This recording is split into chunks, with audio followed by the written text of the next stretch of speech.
साथ ही जब आप धैर्यवान होते हैं, आप धीरज रखते हैं, कहते हैं ना धीरज धर्म मित्र अरुनारी आपति काल परखी चारी। जब आप धैर्यता से कोई कार्य करते हैं ना, तो धैर्यवान व्यक्ति बड़ा सफल होता है। जो जितना धैर्यवान होगा, जो जितना गंभीर होगा, वह उतना आगे जाएगा। जैसे समुद्र, धैर्यता का प्रमाण है समुद्र। समुद्र जैसा धैर्यवान कौन होगा? समुद्र के पास सबसे अधिक धैर्यता है। इसलिए आपको भी समुद्र की तरह गंभीर धैर्यवान होना चाहिए। आज का समाधान, आपको देवताओं के गुरु बृहस्पति जी को प्रसन्न करना होगा। इसकी पूजा करने से धन विद्या और बच्चे मन से प्रसन्न रहते हैं। गुरुवार को भगवान बृहस्पति जी की पूजा का विधान है। इस पूजा से परिवार में सुख शांति रहती है, जल्द विवाह के योग होते हैं। गुरुवार का व्रत करने से जीवन में सब प्रकार का शुभ होता है। गुरुवार वाले दिन व्रत करने के लिए सुबह उठकर बृहस्पति भगवान श्रीमन नारायण का पूजा करना चाहिए। बृहस्पति देव का पूजन करके पीली वस्तुएं, पीले फल, चने की दाल, मुनक्का, पीली मिठाई, पीले चावल और हल्दी चढ़ाकर इस व्रत को किया जाता है।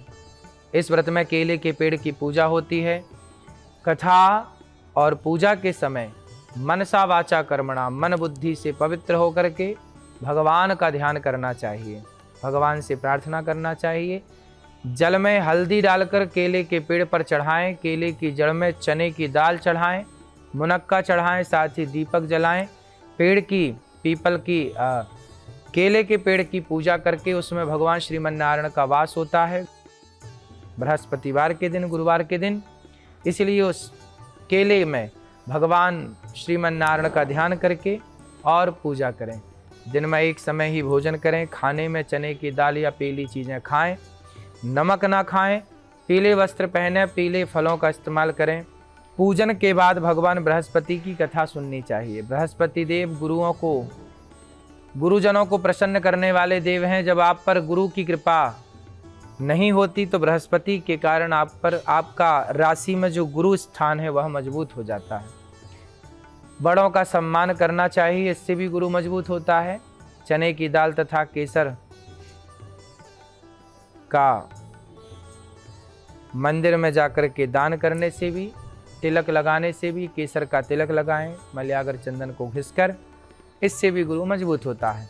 ज्ञानवर्धक पुस्तक पढ़ें ताकि आपका गुरु मजबूत हो। पढ़ने से भी गुरु मजबूत होता है। पुस्तकों का दान करें विद्यार्थियों को, इससे भी आपका गुरु मजबूत होता है। कुल पुरोहित का सम्मान करके आशीर्वाद प्राप्त करें और जितना हो सके उतना दान करें। दान करने से आपका गुरु मजबूत होता है।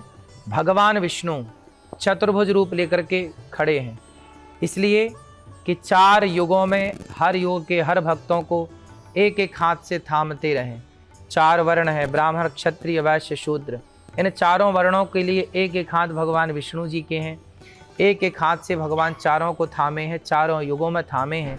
इसलिए जो भगवान विष्णु चतुर्भुज रूप में हम सब के लिए खड़े हैं, शंख एक हाथ में है ताकि आपका यश बढ़े, चक्र एक हाथ में है ताकि आपके जीवन में आने वाला संकट चक्र से टलता रहे, गदा एक हाथ में है ताकि कोई आपसे शत्रुता करे, कोई आपकी ओर बुरी नज़र से देखे तो उसका खात्मा कर सकें, और कमल की तरह, पद्म कमल की तरह आपका जीवन खिला हो, खुशियों से भरा हो और आपके जीवन में सुख शांति समृद्धि भरी हो।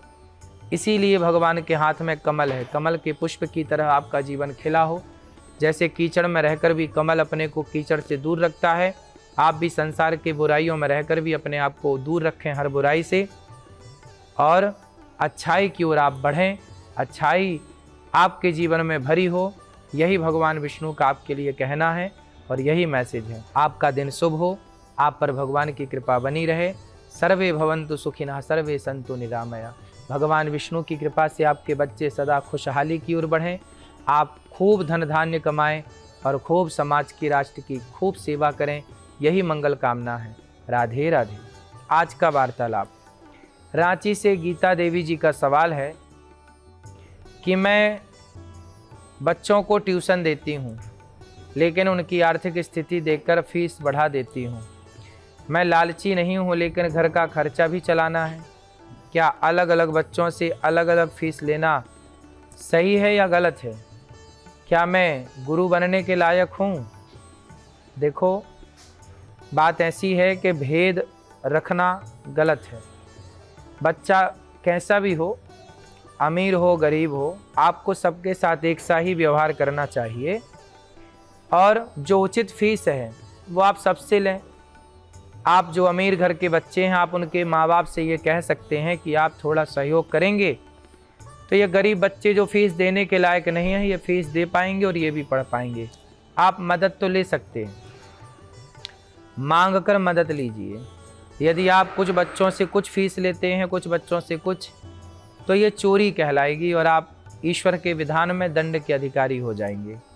आप ऐसा ना करें, ऐसा ना करने से ही आपका भला है। विद्यादान सबसे बड़ा दान है। आप बच्चों को निस्वार्थ भाव से पढ़ाएं। जब आप पढ़ाएंगे तो निश्चित देने वाले भगवान हैं। भगवान आपको जो देंगे वो सबसे अलग होगा, सबसे अद्भुत होगा। आज के देवी देवता में बात करेंगे भगवान बृहस्पति जी की। गुरु, बृहस्पति जी देवताओं के गुरु हैं। एक बार देवताओं ने अपने गुरु जी का अपमान कर दिया। देवराज इंद्र बैठे थे, अन्य देवता बैठे थे, तब बृहस्पति जी आए और बृहस्पति जी जब आए तो देवताओं ने खड़े होकर उनका अभिवादन नहीं किया। गुरु जी को लगा देवता अपने मस्ती में मस्त थे, अप्सराएं नाच रही थीं। देवगुरु बृहस्पति जी को लगा कि इंद्र अब बड़ा हो गया है और इसे गुरु की ज़रूरत नहीं है। तब गुरु जी नाराज होकर चले गए और जब गुरु जी नाराज होकर गए तो इंद्र पर संकट आ गया। दैत्यों ने इंद्रासन पर कब्जा कर लिया और हाहाकार मच गया पूरे स्वर्ग में। अब इस तरह से जब इंद्र पर संकट आया तो इंद्र ने तुरंत गुरुजी को ढूंढना स्टार्ट किया, पर गुरुजी कहीं नहीं मिले। क्या मतलब हुआ इसका? कि यदि आप गुरु का अपमान करते हैं, गुरु की अवहेलना करते हैं, तो आप पर संकट आना ही आना है। इसलिए कभी अपने गुरुजनों का अपमान ना करें, गुरुजनों का सम्मान करें। कहते हैं ना कि भगवान नाराज हो जाएंगे तो भगवान को मना लिया जाएगा गुरु के द्वारा, पर गुरु नाराज हो जाएंगे फिर। इसलिए गुरु नाराज कब होते हैं? जब आप गुरु जी का, उनकी बातों की अवहेलना करने लगते हैं, उनके ज्ञान का अपमान करने लग जाते हैं, उनके बताए रास्ते पर ना चल करके मनमाना आचरण करने लग जाते हैं,